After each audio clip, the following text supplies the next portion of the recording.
দর্শক পাঠক স্বাগত সকাল সন্ধ্যার নিয়মিত আয়োজন কি খবরে। আজ আপনাদের সঙ্গে আছি আমি শর্মিলা সিনজেমা।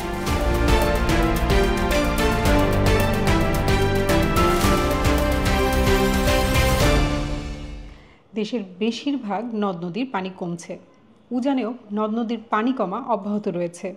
এছাড়া দেশের উত্তর পূর্বাঞ্চল ও দক্ষিণ পূর্বাঞ্চলীয় এলাকা এবং তৎসংলগ্ন উজানে আগামী 24 ঘন্টায় ভারী বৃষ্টিপাতের সম্ভাবনা নেই। সব মিলিয়ে সার্বিকভাবে দেশের বন্যা পরিস্থিতির উন্নতি হতে পারে বলে আভাস দিয়েছে বাংলাদেশ পানি উন্নয়ন বোর্ডের বন্যা পূর্বাভাস ও সতর্কীকরণ কেন্দ্র। টানা বৃষ্টির সঙ্গে উজান থেকে নেমে আসা পানিতে কুমিল্লা, নোয়াখালী, ফেনী সহ দেশের 12 জেলায় ক্ষতিগ্রস্ত মানুষের সংখ্যা প্রায় 48 লাখ। পানিবন্দী আছে 8,87,629টি পরিবারের মানুষ। বন্যায় এ পর্যন্ত মৃত্যু হয়েছে 15 জনের।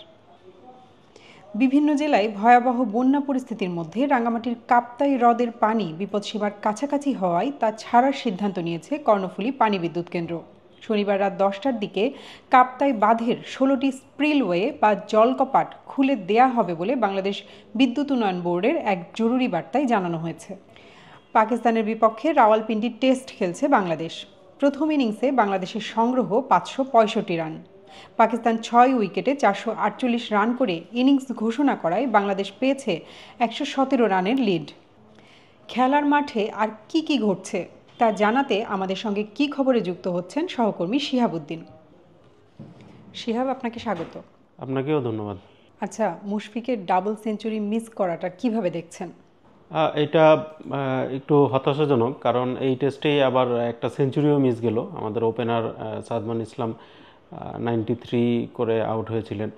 তো একই টেস্টে দুইটা মাইল ফলক আর কি মিস গেল। তো মুশফিকের বিষয়টা একটু হতাশাজনক, কারণ এই ডাবল সেঞ্চুরিটা হয়ে গেলে দেখা গেছে 4টা ডাবল সেঞ্চুরি করা একমাত্র ক্রিকেটার, উইকেট রক্ষক ব্যাটসম্যান হয়ে যেতেন তিনি। তো একটা বিশাল একটা অর্জন ছিল, সেটা মিস গেল। প্লাস পাকিস্তানের মাটিতে একটা ডাবল সেঞ্চুরি মিস গেল। তো এইরকম আর কি, আমাদের মুশফিক তো বরাবরই রান করে, তো একটা বিশাল বড় আরেকটা অ্যাচিভমেন্ট তার সামনে ছিল আর কি। এই টেস্টের ফল কি হতে যাচ্ছে বলে মনে করছেন আপনি? খালি চোখে তো এটা বলতে হয় যে ড্রর পথেই আগাচ্ছে, কারণ আর একটা দিন বাকি, প্লাস দুই টিমের দুইটা ইনিংস বাকি, এবং রাওয়ালপিন্ডির পিচ যেই রকম আচরণ করছে, পুরোপুরি ব্যাটিং নির্ভর উইকেট, এবং ব্যাটসম্যানদের জন্য সারভাইভ করাটা খুব ভালো, বল ব্যাটে আসে, ভালোভাবে ব্যাটিং করা যায় আর কি। তো একদম অলৌকিক কিছু না ঘটলে বলা যায় যে টেস্টটা মোটামুটি ড্রই, এবং বাংলাদেশ টেস্ট চ্যাম্পিয়নশিপে আরেকটা ভালো পয়েন্ট পাবে আর কি। এই টেস্টে খেলা সাকিবকে নিয়ে একটি উকিল নোটিশ পাঠিয়েছে সুপ্রিম কোর্টের এক আইনজীবী। এ বিষয়ে সর্বশেষ কি তথ্য আছে আপনার কাছে? হ্যাঁ, আজকে সকালে আর কি, শনিবার সকালে সুপ্রিম কোর্টের একজন আইনজীবী, সজীব মাহমুদ নাম, উনি রাফিনুর নামে আরেকজন আইনজীবীর পক্ষ থেকে এই উকিল নোটিশটা পাঠায়।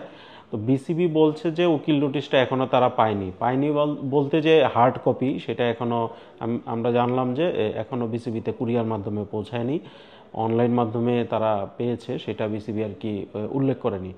তো এইখানে সিদ্ধান্ত বলতে আজকে যে মিটিংটা হয়েছে সেটা ছিল রুদ্ধদ্বার বৈঠক, নতুন সভাপতি ফারুক আহমেদ এবং সিও সুজন ভাই, নিজামুদ্দিন সুজন সহ।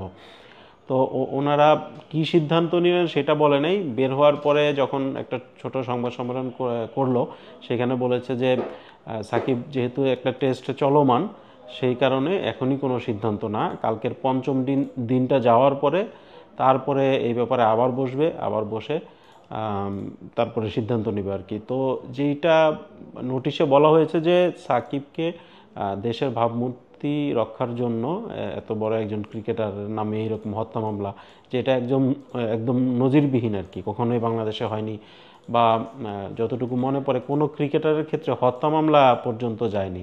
তো এইটা যাতে তাড়াতাড়ি নিষ্পত্তি করা হয়, সেই জন্য বিসিবিকে বলা হয়েছে। টেস্টের মাঝামাঝি সেই জিনিসটা সম্ভব না, টেস্টের পরে এটা বিসিবি ফারুক ভাই যেটা বললেন, টেস্টের পরে এই ব্যাপারে সিদ্ধান্ত নেবেন। খুব সম্ভব সাকিবের সেকেন্ড টেস্টটা খেলা অনিশ্চিত হয়ে পড়লো আর কি এখন। শিহাব, আপনাকে ধন্যবাদ। আপনাকেও ধন্যবাদ। এছাড়া ঘটনাস্থলে না থেকেও আসামি হচ্ছেন পুলিশ সদস্যরা, এমন একটি অনুসন্ধানমূলক খবর প্রকাশ করেছি আমরা।